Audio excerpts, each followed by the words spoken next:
Hi everyone, it's Mr. Hamilton.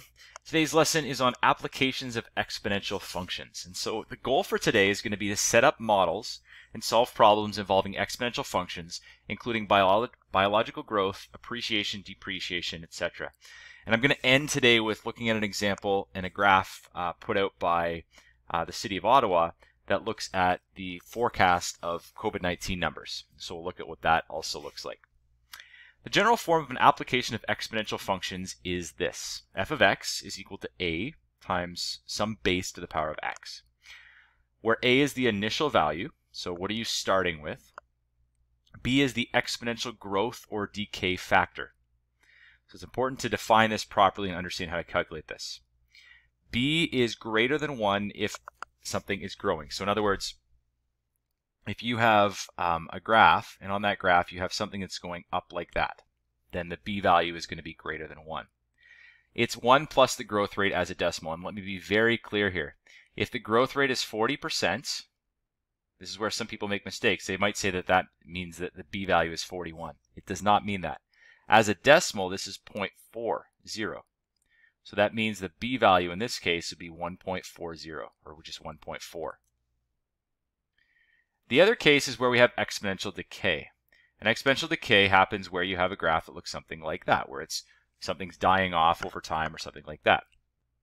Or more likely, as we'll see in the examples, perhaps it's the depreciation of a car or of something that you own that gets less and less valuable over time. So there's one mistake that I have on this handout that's going to be corrected on yours, and that is that B is 1 minus the decay rate.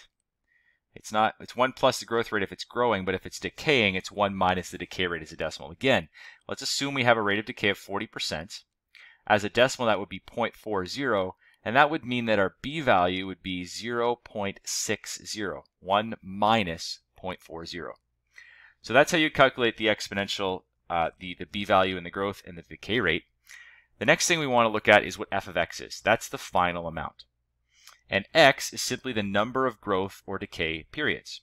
So if you have, for example, b being 1 plus the 0.4 in the example I gave you, if you say it's going to have that growth rate for 10 years, then you would put in 10 for x. And if I told you it started at 50, you'd put in 50 for a.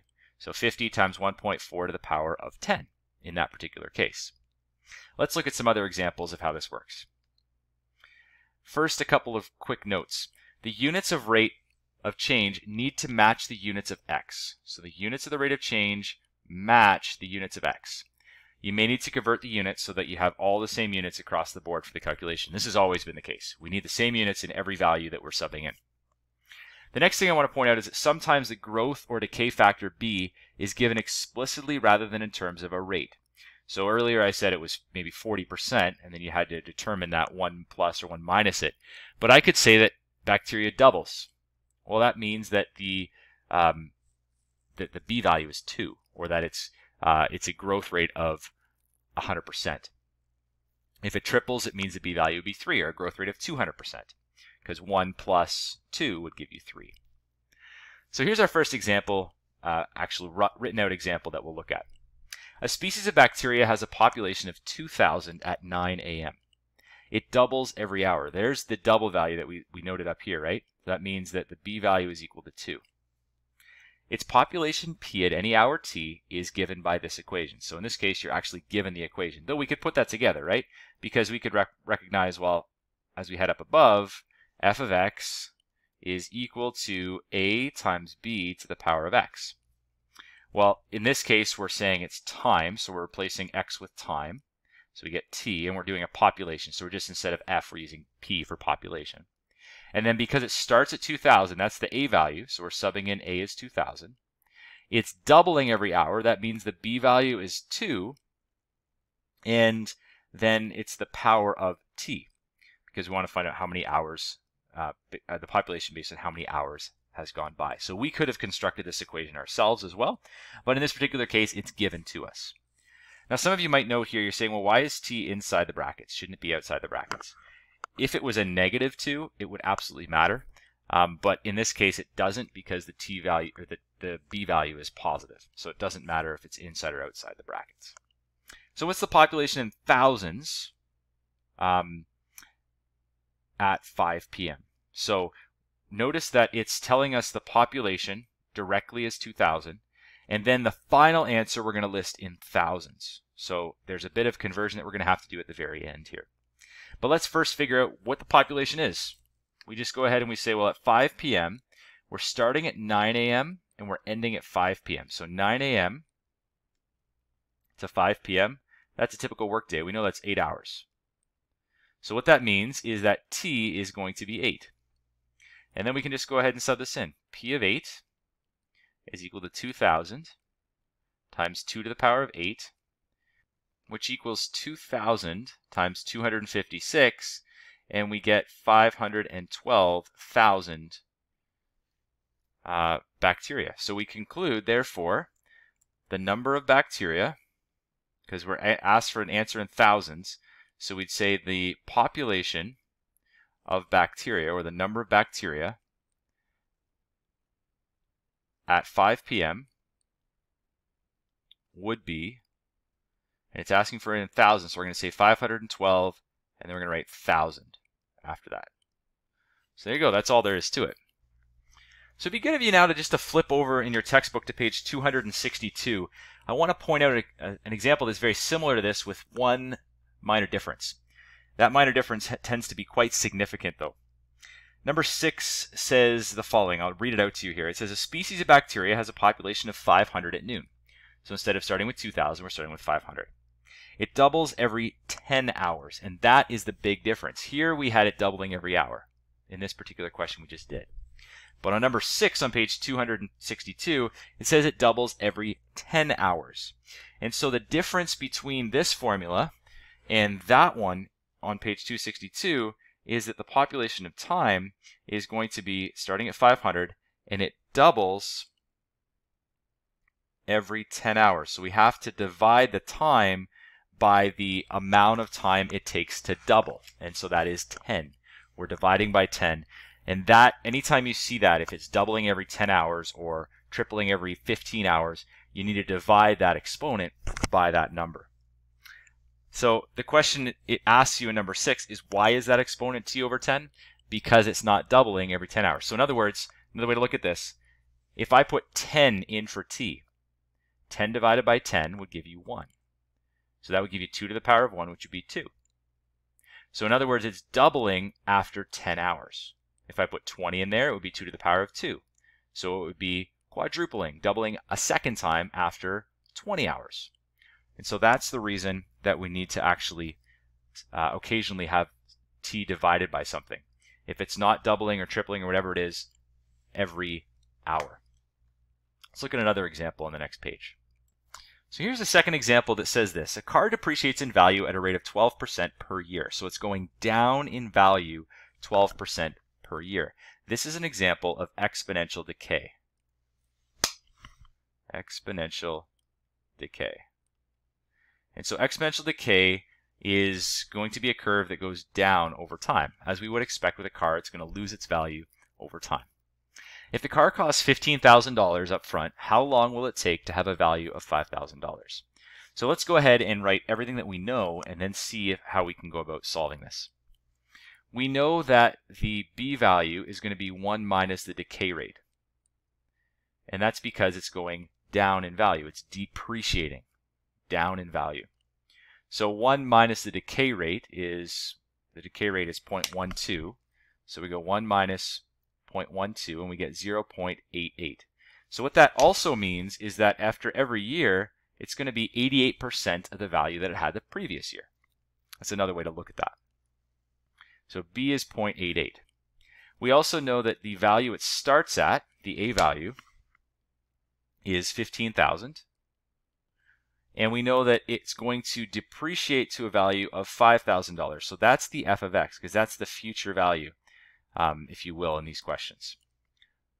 It's going to eventually end up at f of x of $5,000. So we go to our equation of f of x equals a times b to the power of x. And we can go ahead and substitute in these values that we know. I might rearrange that or write it out instead like this. since dealing with time. I might change it to that so that we clearly have t for time. So I'm going to use that in this particular case. So f of t is that. What we don't know is we don't know the t. We don't know how long it's going to take to get down to that value of $5,000. But if we sub everything in that we do know, we can solve this using logarithms, which we've seen before in our course. So let's sub this in. $5,000 is equal to $15,000 times b, which is 0.88 to the power of t. Now, again, it doesn't matter whether the t is inside or outside the brackets, because we're always going to have a value for these questions if it's positive. It would matter if it was a negative b value. Now, let's keep that in mind. So now what we need to do is we need to rearrange this and solve it for t. So in order to do that, may I remind you of rearranging equations. We use SAMDEB. So we're using the reverse order of operations. So there's no subtracting or adding needed, so we don't need to do that. There is multiplication and division, so we're going to go ahead and we're going to divide by 15,000. That's going to cancel out there, and what we get is 1/3. 1/3, because 5,000 divided by 1,500 is 1/3, or 0.33 repeated. It's equal to 0.88 to the power of t. And so we know from previously how we get the t down is we take the log of both sides. We've done this earlier in our course. So the log of 1/3, and you notice I'm keeping it as 1/3 just so it's more precise, is equal to t times the log of 0.88. So what we've done here is we've done the multiplication division. Now we're doing the exponent, and that's where we bring in the log. There's no brackets here that we have to simplify inside, so we're not going to deal with that. But just the division first, and then the exponent using the logarithm. Now I divide both sides by log of 0.88. Divide this by log of 0.88. Not that funny symbol, but 0.88. There we go. That's going to cancel off the right side, and we're going to be left with that's equal to 8.59 years. And so we can conclude, therefore, it would drop to a value of $5,000 in the 8th year. So sometime in the 8th year, 8.59 years more precisely. So there you go. In general, I want to just highlight this. In general, just as we did with the logarithms earlier in our course, and we're doing again here, that if we have something is equal to something to the power of x, I'm just using p and b in general, then if I take the log of p, that is equal to x times the log of the base. So I'm taking the x out in front of the log, and then I divide both sides by log of the base. So this is what I'm going to do every time I come into a situation where I'm trying to solve for the exponent. X is equal to log of p over log of b. So that's the general case that we're going to see, and that's exactly how it played out in this particular example here. All right, so let's talk about one more situation, and then I'll just show you a little bit around some of the numbers through COVID-19. Half-life questions revolve around how long something is existing and it's slowly being killed off in some way. And so we could have the half-life of a population of animals going extinct. We could have the half-life of some type of decaying elements on the periodic table. That's very common in physics. That's where you'd see half-life, for example.